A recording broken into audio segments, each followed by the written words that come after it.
Hello guys, कैसे हैं आप लोग। मैं शब्बू अंसारी अंग्रेजी वाला में एक बार फिर आपका स्वागत करता हूं। तो जैसा कि गाइस यहाँ आप देख सकते हैं कि डे 6 हमने कंप्लीट कर लिया है। डे 6 में हमने सीखा था use of doodles routine life, यानी कि रोजमर्रा के जो काम होते हैं हमारी लाइफ में वो कैसे करके बोलते हैं हम। डूडल्स का यूज हमने सीखा था। जैसे कि मैं खाना खाता हूँ, मैं स्कूल जाता हूँ, मैं पढ़ाई करता हूँ, तो वहां पर हमने जो यूज सीखा था वो डूडल्स का सीखा था। उससे पहले हमने इज़ारएम का यूज सीखा, वाजवर का यूज सीखा, हैज हैव हमने कंप्लीट किया। तो इसी तरह से हम इंग्लिश स्पीकिंग की क्लासेस को आगे बढ़ा रहे हैं। आज डे 7 है।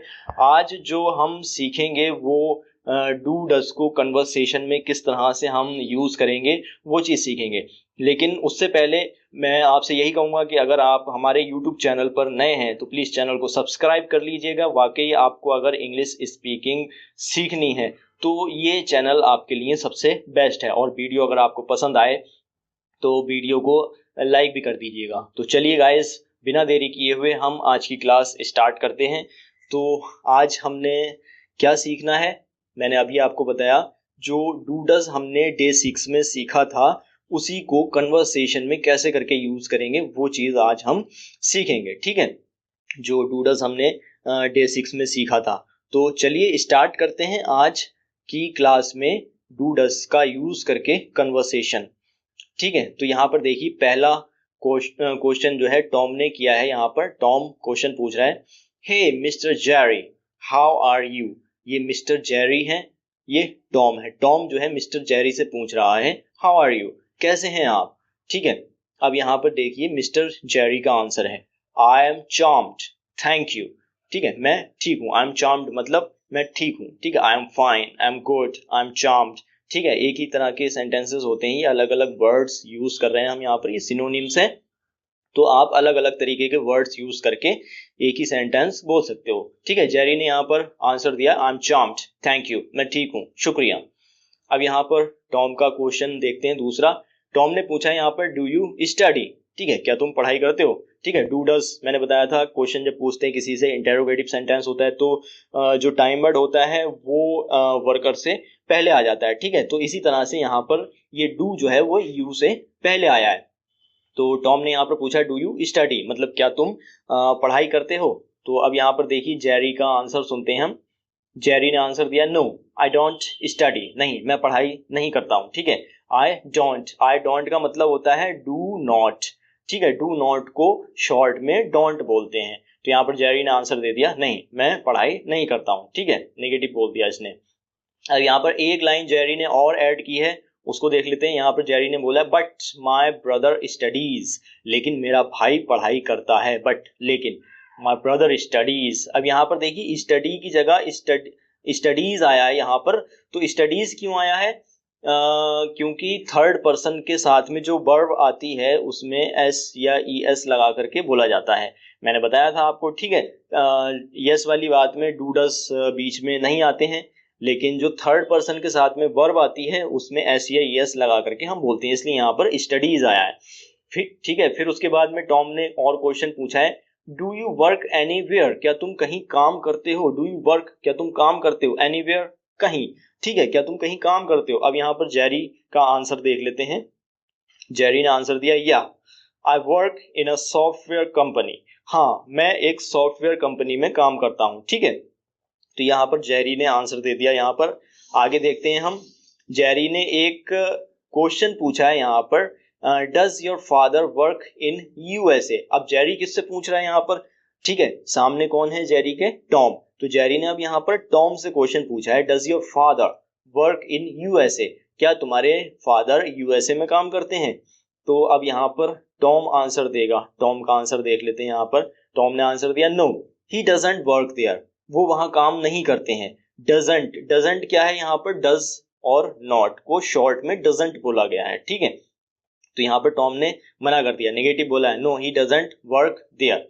अब यहाँ पर एक लाइन टॉम ने और ऐड की है। टॉम ने क्या बोला है, ही वर्क्स इन पोलैंड, वो पोलैंड में काम करते हैं। ठीक है, ही वर्क्स। अब यहाँ पर देखिए फिर से हमने यहाँ पर पॉजिटिव बोला है, ही के साथ में जो वर्ब है उसमें एस लगा करके बोला गया है।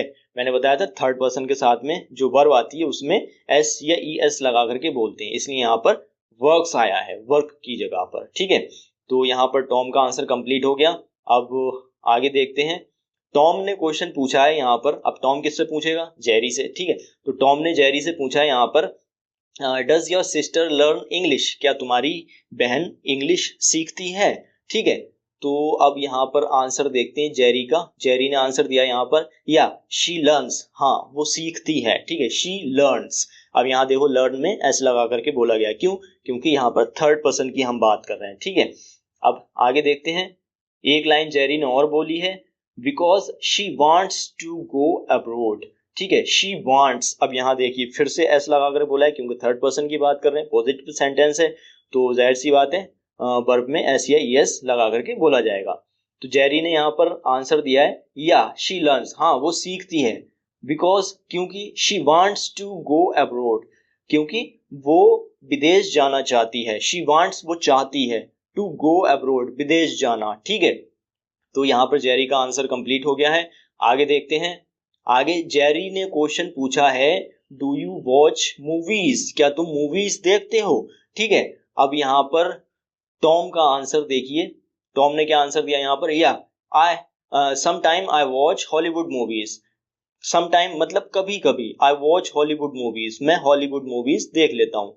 हाँ कभी कभी मैं हॉलीवुड मूवीज देख लेता हूँ। ठीक है, अब यहाँ पर एक लाइन और ऐड की छोटी सी, एंड यू, और तुम।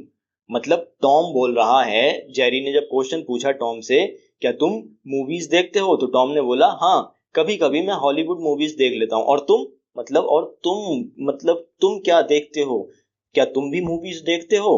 तो ये टॉम ने रिपीट क्वेश्चन पूछा है जेरी से। अब यहाँ जेरी का आंसर देखते हैं। जेरी ने बोला है actually I don't like movies. Actually दरअसल मैं मूवीज पसंद नहीं करता हूँ। आई डोंट लाइक, मैं पसंद नहीं करता या मुझे पसंद नहीं है मूवीज। ठीक है, मुझे मूवीज पसंद नहीं है। अब यहाँ पर टॉम ने बोला, क्वेश्चन पूछा है जेरी से, do you play on Sunday with your friends, क्या तुम संडे को अपने दोस्तों के साथ खेलते हो? ठीक है, टॉम पूछ रहा है ये जेरी से, डू यू प्ले, क्या तुम खेलते हो ऑन संडे, संडे को, विद योर फ्रेंड्स, अपने दोस्तों के साथ? तो यहाँ पर देखिए जेरी ने आंसर दिया है no I don't play on Sunday, नहीं मैं संडे को नहीं खेलता हूँ। ठीक है, एक लाइन और ऐड की है यहाँ पर जेरी ने, mostly I spend time with my family. Mostly ज्यादातर, ज्यादातर मैं अपनी फैमिली के साथ वक्त बिताता हूँ। स्पेंड द टाइम मतलब वक्त बिताना। ठीक है, विद माई फैमिली, अपनी फैमिली के साथ। तो यहाँ जेरी ने बोला है कि नहीं मैं संडे को नहीं खेलता हूँ, ज्यादातर मैं टाइम अपनी फैमिली के साथ बिताता हूँ। ठीक है, अब यहाँ पर टॉम ने देखिए एक लाइन बोली है एंड में। टॉम ने क्या बोला है, इट्स अ गुड हैबिट, ये एक अच्छी आदत है, to spend the time with family, अपने परिवार के साथ वक्त बिताना। ठीक है, मतलब टॉम ने बोला है, जेरी ने जब बोला कि नहीं मैं संडे को नहीं खेलता, no I don't play on Sunday, mostly I spend the time with my family, ज्यादातर मैं अपना टाइम फैमिली के साथ बिताता हूँ। तो टॉम ने यहाँ पर एक लाइन बोली है कि अपनी फैमिली के साथ, परिवार के साथ वक्त बिताना एक अच्छी आदत है। ठीक है, तो ये यहाँ पर हमने क्या देखा, डू डज को कन्वर्सेशन में कैसे यूज करना है। ये एक सिंपल सी कन्वर्सेशन है जिसमें हमने डू डज का यूज किया है। आप नॉर्मली जब किसी से बातचीत करेंगे तो डू डज का यूज इसी तरह से हमें करना होता है। जब हम किसी से क्वेश्चन पूछ रहे हैं तो हम क्या करते हैं, टाइम वर्ड को वर्कर से पहले रख करके बोलेंगे। ठीक है, और जब सामने वाला आंसर देगा तो टाइम वर्ड अंदर रख करके आंसर देगा। लेकिन डू डज में ये शर्त थी कि अगर पॉजिटिव आंसर आप दे रहे हैं तो पॉजिटिव में डू डज का यूज नहीं किया जाता है, नेगेटिव में डू डज आएंगे। जैसे बाकी के टाइम वर्ड्स आ रहे थे, is, are, am, was, were, has, have, ये सारे टाइम वर्ड्स यूज किए गए थे, वैसे डू डज भी यूज होता है, बस पॉजिटिव में थोड़ा सा चेंज है जो कि समझना है। ठीक है, तो आज की क्लास बस यहीं तक थी। उम्मीद है आपको डू डज की कन्वर्सेशन समझ में आई होगी। अगर वाकई आपको वीडियो अच्छा लगा, इन्फॉर्मेटिव लगा, तो वीडियो को लाइक कर दीजिएगा। और अभी तक अगर आपने हमारे चैनल को सब्सक्राइब नहीं किया है तो प्लीज़ चैनल को सब्सक्राइब कर दीजिए और ज़्यादा से ज़्यादा इस चैनल को सपोर्ट कीजिए, उन लोगों तक पहुंचाइए जो कि इंग्लिश स्पीकिंग सीखना चाहते हैं। ये यूट्यूब पर एकमात्र ऐसा चैनल है जहां पर आप बेसिक से एडवांस लेवल तक इंग्लिश स्पीकिंग कंप्लीटली सीख सकते हैं। तो ठीक है, मिलते हैं अगली वीडियो में अगली क्लास के साथ। Thank you.